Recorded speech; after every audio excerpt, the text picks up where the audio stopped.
E, doutor Jorge, também recebemos muita pergunta sobre um tabu aqui, que é hemorroida, né? Agora a gente vai se divertir.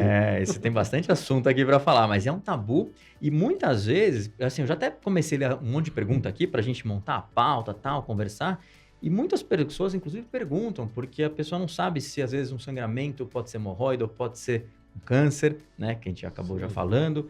Então, para começar, eu queria entender o que é hemorroida. Tipo, vamos entender o que é isso primeiro. Talvez seja um dos maiores tabus que a gente atende. É mesmo? Porque todo mundo tem medo de falar, Tá. todo mundo tem medo de ser operado, todo mundo tem medo de ser examinado ou vergonha. Você tem medo de tudo? Tem medo de tudo. Tá. E aí, o que acontece? Só que é muito engraçado, porque a incidência é muito grande. A hemorroida, primeiro assim, vamos definir algumas coisas. Tá. Hemorroida todo mundo tem. Perfeito. Hemorroida é o nome do vaso sanguíneo que a gente tem na borda do ânus. Tá. E aí a gente pode ter doença hemorroidária ou não ter doença hemorroidária. Perfeito. Então, quando o cara fala, eu tenho hemorroida, você já pode falar assim, todos nós temos. Sim. Agora, você tem uma doença hemorroidária, entendeu? E aí, as doenças proctológicas, devido a esse tabu, as pessoas não vão sendo examinadas, e aí a gente mistura muito. Tem hemorroida, que é um abaulamento do vaso sanguíneo, mas você pode ter um abscesso, que é uma infecção da glândula, você pode ter uma fissura, fez força para evacuar, rasgou um pouquinho a mucosa, sangrou, e pode ter um tumor, ou de cólon, ou de reto, ou de canal anal. Então, a primeira coisa, quando você tem dor, abaulamento, ou não precisa ser os 3 sintomas, você pode ter dor, abaulamento, né, ou sangramento, é procurar um proctologista. Perfeito. Porque daí o proctologista vai te examinar clinicamente e muitas vezes vai te colocar num programa de triagem. Entendi. Vai fazer uma anoscopia, vai fazer uma colonoscopia, vai te investigar melhor, entendeu? Perfeito. E quando a gente está falando desses sintomas, eu acho que eu ouço muita gente falar sobre sangramento quando vai evacuar. Sim. É o principal mesmo ou não? Esses outros são principais? Não, eu acho que o que chama mais atenção das pessoas é o sangramento. O sangramento assusta, né? Tem gente que desmaia quando vê o sangue. Mas o sangramento assusta, né? A gente não foi feito para sangrar. Perfeito. A gente tem medo, né? Porque já remete a cabeça da gente às doenças ruins. Sim. Né? Então, muita gente deixa de investigar a hemorroida, deixa de investigar a fissura, porque acha que tem um câncer. Sim. E é importante, porque como nós falamos na parte de câncer coloretal, é ali que a gente talvez esteja perdendo a primeira chance ou a única chance que a gente tem de fazer um diagnóstico precoce de uma doença ruim. Perfeito. Entendeu? Então tem que ser avaliado. Se você teve um sangramento, é lógico que é um pouco diferente. Sim. O sangramento da borda anal geralmente é um sangue mais vivo, um sangue mais avermelhado. Tá. O sangramento de um tumor intestinal geralmente vem com mais muco, vem com sangue mais pisado, mais escuro. Mas também não é 100%, não é uma verdade que eu possa olhar para o sangue e falar isso é isso ou isso é aquilo. Eu preciso fazer exame para buscar um exato diagnóstico. Ou seja, se você tem esse sintoma que é evacuar sangue, o correto é não tentar nem imaginar o que é você consultar um especialista. Consultar um especialista. Tá. E aí entrar num programa de triagem e dormir tranquilo. Perfeito. A ideia é colocar a cabeça no travesseiro e dormir sem riscos. Sim. E aí, por exemplo, esse paciente chegou ali e, tudo bem, pode achar que é hemorroida ou não, mas ele evacuou sangue. Qual que é o diagnóstico? Como faz o diagnóstico dessa hemorroida? A hemorroida tem um diagnóstico clínico, vou examinar, vamos conversar, entender, evacuação, se mudou, se não mudou, tem hábitos alimentares, quantidade de água que ingere, e aí nós vamos perguntar se o paciente tem abaulamento local, se ele tem dor local, se ele tem sangramento local. Tá. Passado isso, a gente vai para uma sala acessória onde a gente vai fazer os exames físicos, né? Então, a gente vai olhar a inspeção, vai ver movimentação, contração, relaxamento e vai fazer o exame de toque retal. Nesse exame de toque retal, a gente vai estar buscando o quê? Entender se tem uma fissura, se tem doença hemorroidária, se tem um tumor. Okay. Ali é uma primeira avaliação. Legal. Dali a gente já sai com grande parte da nossa dúvida respondida. Entendi. Cheguei ali, tem um mamilo que a gente chama, né? Hemorroidário, que é um vaso grande, já túrgido, com áreas violáceas, parecendo que teve um sangramento recente. Fala, paciente, fica tranquilo. A chance de ter um tumor, alguma coisa, é pequena. Eu estou vendo, você tem doença aqui. Sim. Mas nós vamos fazer os exames. Para ter certeza. Para ter certeza. Legal. Mas é bacana que já só falar com o especialista, fazer o exame clínico lá na hora, já dá para ter uma percepção de como que é. uma percepção de Que legal. de prognóstico que a gente vai fazer. Perfeito. E depois os exames, quais são os exames solicitados? Então, hoje a gente tem alguns exames que a gente pode estar fazendo, né? A colonoscopia, como a gente já falou, sempre é um exame importantíssimo na coloproctologia. Tem a anoscopia normal, que é a anoscopia que é olhar a região, né? Sim. Bota um afastadorzinho. Ou não, se a gente acha que tem algo a mais, a gente pode usar a anoscopia de alta resolução, que é um microscópio onde a gente vai poder ver melhor até acometimento viral, se o paciente tem HPV, lembrando que o HPV é importantíssimo de ser avaliado, porque alguns tumores de canal anal são de desenvolvimento baseados na presença do HPV. Então, é importante fazer esses exames. E outros exames um pouco menos, talvez, importantes numa primeira avaliação, mas que são importantes também para avaliação local, que é a manometria, que a gente é a medida de força de contração e relaxamento, para a gente entender a dinâmica local, ali, se tem alguma coisa sobrecarregada ou não, algo que impeça o paciente de evacuar, que cause mais esforço às evacuações ou não. Entendi, perfeito. E nesse caso, por exemplo, tem certeza que é hemorroida, né? Então você vai querer já partir por muitas vezes o pessoal já pensa nos tratamentos. Eu penso um pouco em causa. Qual é a causa disso? É sempre hereditário, não é? A gente tem uma parte hereditária, tem, mas a grande maioria é o quê? É o paciente que toma pouca água, é o paciente que come pouca fibra, é o paciente que usa papel higiênico, que faz esforço sempre de tração para baixo ali, porque está se limpando sempre. É o paciente que tem obesidade, porque aumenta a pressão abdominal, os vasos ficam sobrecarregados.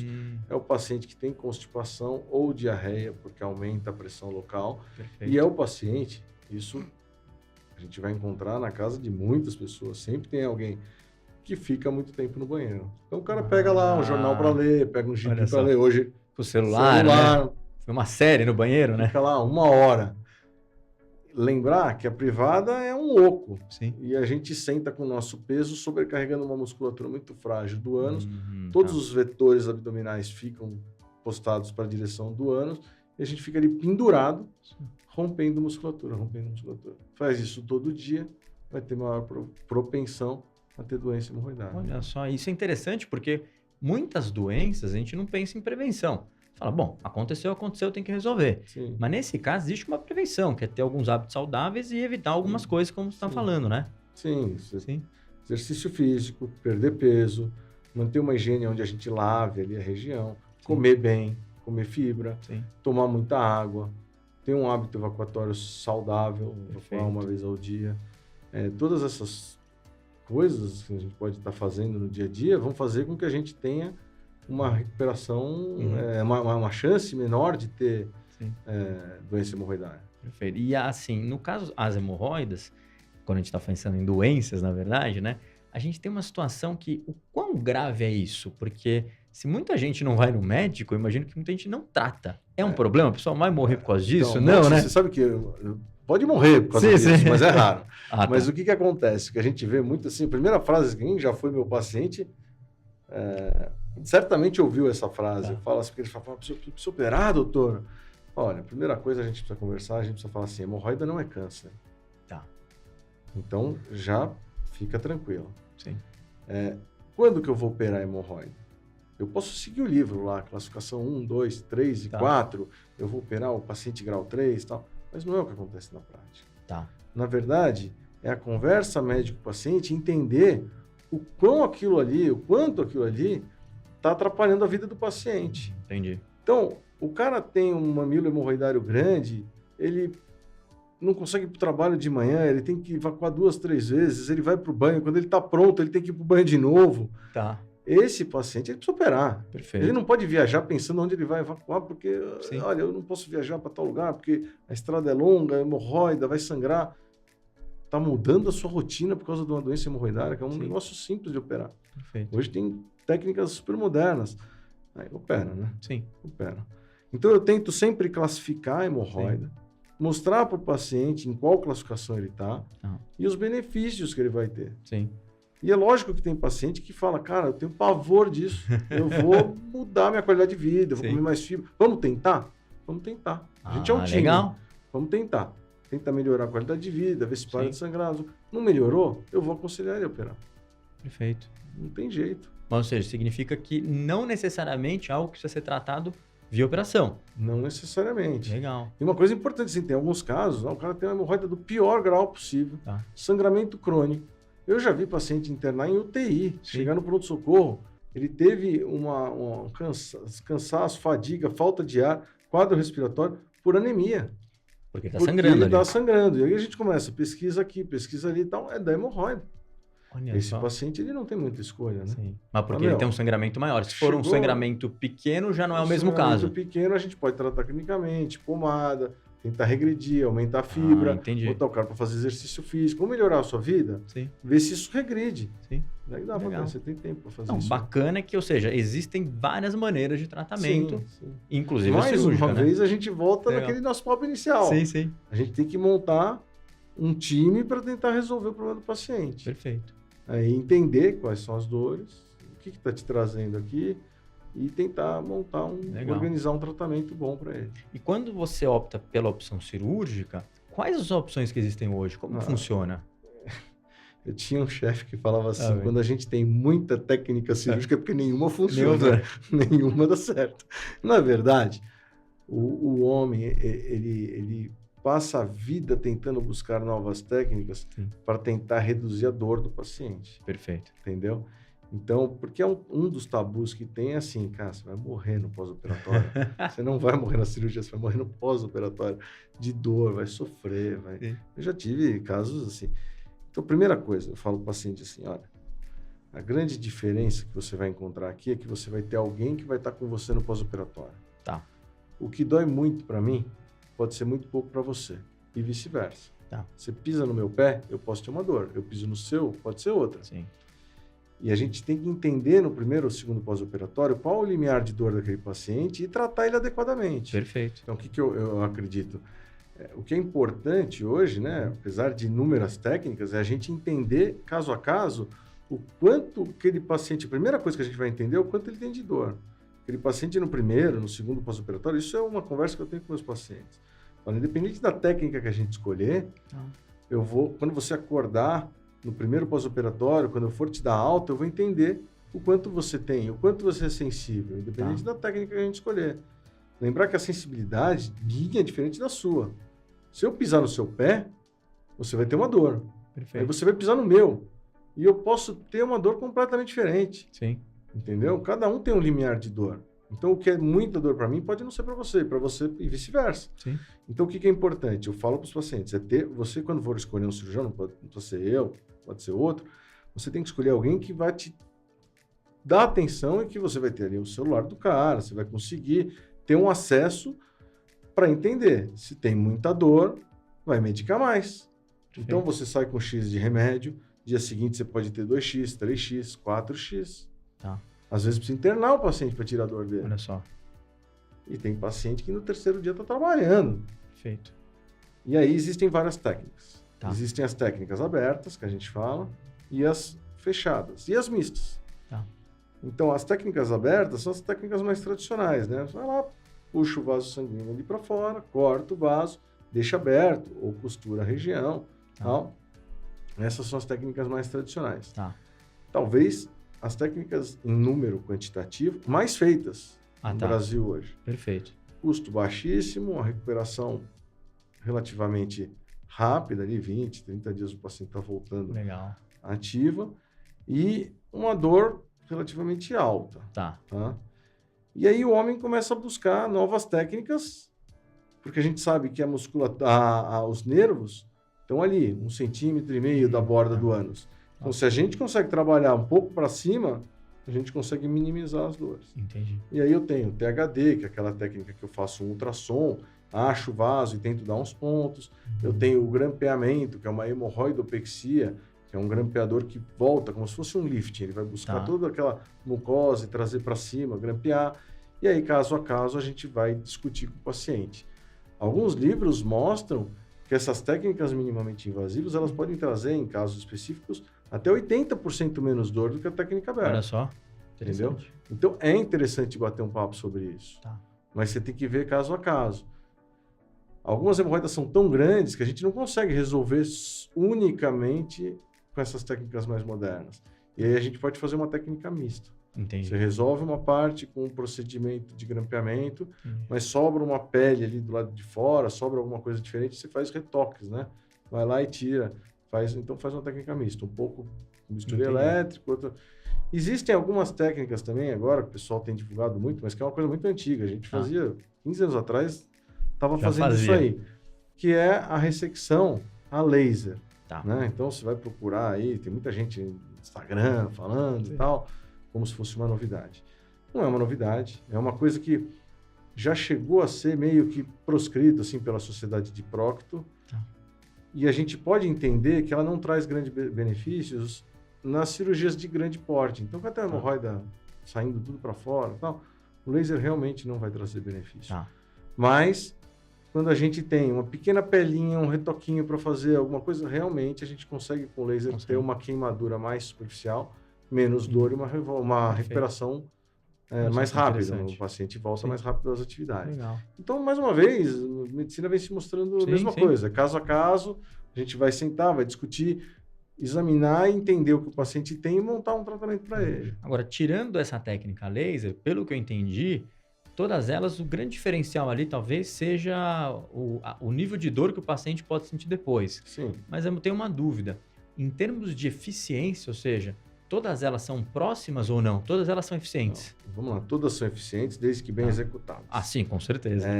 A gente sabe hoje, por exemplo, que a gente tem um nível de ressecção muito, de resolução muito grande no grampeamento, no PPH, que é uma técnica que a gente faz há muitos anos. Na verdade, foi inventada na Itália em 1994. Né? Olha só. E de lá para cá vem sendo usada em grande parte do mundo. Existe uma meta-análise chinesa, um tempo atrás, falando que o THD, que é aquele técnica com ultrassom, tem um maior índice de recidiva. Mas a gente também tem que entender se o pessoal estava numa linha muito inicial de treinamento para execução da técnica, porque é mais moderno. Sim. Mas a gente tem bons resultados, tem trabalhos científicos que mostram bons resultados e baixos índices de recidiva com grampeamento. Então, é o que a gente tem, basicamente, assim, ou a gente tem ido, hoje na nossa clínica particular lá, ou a gente tem ido para essa parte de cirurgia aberta, convencional, ou tem ido para as hemorroidopexias, que chamam, que são esses grampeamentos. Legal. E assim, pelo que eu entendi também, é uma cirurgia que você tem um nível de sensibilidade ali envolvido no pós. Ou seja, tem uma discussão, né? Então, assim, tudo bem que tem gente que tem menos, tem gente que tem mais. Sim. Mas o pós é uma dificuldade que a pessoa vai sentir. O que esperar? Esse paciente que está avaliando se vai fazer ou não, na verdade, deveria fazer de qualquer jeito, né? Mas o que ele pode esperar? Qual a preocupação que ele vai ter para ele se preparar? Eu acho que é muito importante a gente conversar muito, orientar o pós, orientar como fazer as limpezas, tudo direitinho, para tirar um pouco o tabu. Muitas vezes a dor vem associada por causa do medo. O medo de ter dor, às vezes, é pior do que a dor. Né? E o que eu tento mostrar para os pacientes é que, assim, as dores são tratáveis. Sim. E o que você pode ter de melhor é ter um médico amigo, ter um cara do seu lado que vai entender a sua dor. Porque você pode ter um médico que você liga e ele fala, isso vai melhorar. Tá? Ou pode ter o cara que vai vestir sua camisa e vai falar, não, tá com dor? Me mostra aí, de 0 a 10 e tal. Quanto que é essa dor? Vamos medicar. Perfeito. Entendeu? Então, eu acho que o mais importante, seja com quem a pessoa vai operar, é ela ter esse acesso ao médico. E ter um cara do lado que entenda as dores dela, entendeu? Entendi. E assim, tá junto. Pelo que eu entendi também, me parece que o paciente vai ter dor, mas por um período, né? Até, tipo, fazer a recuperação. Depois não tem mais. Nos livros, se você for pesquisar, as primeiras 72 horas são piores. Depois a coisa vai melhorando. Entendi. Né? Se o paciente passa bem esse início, geralmente ele vai muito bem. Entendi. Agora, tem paciente que já começa com uma ansiedade nesse primeiras 72 horas, aí você tem que estar mais próximo dele, porque senão, às vezes, tem gringola a cabeça. Você fica, começa a acho que é dor. Cria-se um monstro. Então, é importante o médico estar próximo no começo, para mostrar para ele o que é dor, o que não é, mostrar como fazer um banho de assento legal, e minimizar essa dor, dar os remédios que precisam, dar atenção. Que esse é um ponto importante, né? Para dor também tem medicamento, talvez, né? O maior tabu seja assim, e como que eu vou evacuar a primeira vez? Sim, o primeiro, né? A primeira evacuação é um tabu, porque gera um suspense, o cara fica ali sentado esperando quando vai vir, quando não vai vir. Vai doer, não vai? Não, vai doer, não vai? Como é que vai ser isso aí? Porque um monte de amigo já falou que é horrível. Entendi. Então, porque isso é uma coisa muito interessante na Sim. medicina, mas se você operar a hemorroida e você no terceiro dia estiver sem dor e trabalhando, você vai para a praia e vai esquecer que você operou. Ah, olha só. Mas se você for muito mal e estiver afastado do trabalho, você vai sentar na internet, você vai ficar escrevendo. Sim, Então, o conteúdo que é gerado sim. por pacientes operados é dos Com pacientes certeza. que vão mal. Recua muito mais. Não Sem tem, dúvida. né? Então, você teria que ir buscar trabalhos científicos, Tá. buscar estatística de quanto se medica cada paciente, quais são os pacientes que têm que ser mais medicados, os que têm que ser Perfeito. menos medicados. Sim. E daí a gente vai ver Sim. que não é tão ruim como se Sim. fala. Mas, ou seja, o que significa Precisa que estar perto. se você tiver, você vai ter dor durante um período, mas tem medicamento para isso. medicamento e o pra isso, médico é. vai estar medicando. É isso aí. Você tem que estar junto Legal. com o cara. Se estiver junto, você resolve. Ah, isso é bem legal. Entendeu? Bem E eu interessante. brinco. Tem uma fase inicial que a pessoa não sabe por que fez, né? Fala, Tá. cara, o que eu fui fazer Por na minha quê? vida, meu? Aí tem uma fase que ele fala assim, eu não devia ter feito isso nunca. Terceira fase, eu queria matar os meus cirurgião. E aí ele começa a ter uma melhora muito grande. Tá. E quando ele chega em 15, 20 dias, ele fala, cara, talvez seja a melhor coisa que eu fiz na minha vida. Olha só. Porque eu consigo me limpar melhor, eu consigo... Sim. E aí o cara vai ter uma qualidade de vida Esquece, melhor. né, Mas depois, né? esquece que operou, exatamente. Isso Que aí. interessante. É interessante, né? Porque é muito diferente das outras cirurgias, né? Ele vai do céu ao inferno em poucos dias ali, né? É muito rápido, né? Sim, total. E, por exemplo, uma vez que é feita a cirurgia, e aí talvez ele sinta dores algum dia e tal, mas isso costuma voltar? Não volta? É sucesso? Como funciona? É lógico que os erros que a gente comete para chegar à doença, eles podem ser repetidos. Ah, isso é importante, Né? então. Então, o cara senta na privada, ele come Sim. mal, ele bebe pouca água, ele faz esforço evacuatório. O cara tem vários erros na vida dele. Daí ele opera e ele espera que nunca mais aquilo volte, fazendo as mesmas coisas. Olha só. Não, a gente precisa melhorar a qualidade de vida do paciente. Perfeito. Orientar. Você não vai mais ficar na privada, você vai comer mais fibra. Meu, eu não como salada. Tá bom. Compra sachê de fibra sintética. Vamos Perfeito. montar um plano alimentar para o cara saudável. Vai evacuar pastoso todo dia. Esses caras vão ter bons resultados. E aí a chance Sim. de voltar é muito pequena. Ah, eu tive hemorroida com 40. Se continuar fazendo tudo Sim. errado, vai ter de novo com 80. Mas eu melhorei a qualidade de vida. Ah, então eu joguei para 100, 120. Então eu estou melhorando minha qualidade de vida e estou Tá. minimizando a chance daquilo voltar. Entendi. Pode voltar? Pode voltar. É um vaso sanguíneo. Podem aparecer novos vasos ali. Sim. Mas a chance, desde que bem operada, bem orientado, é Tende a não voltar. reduzida.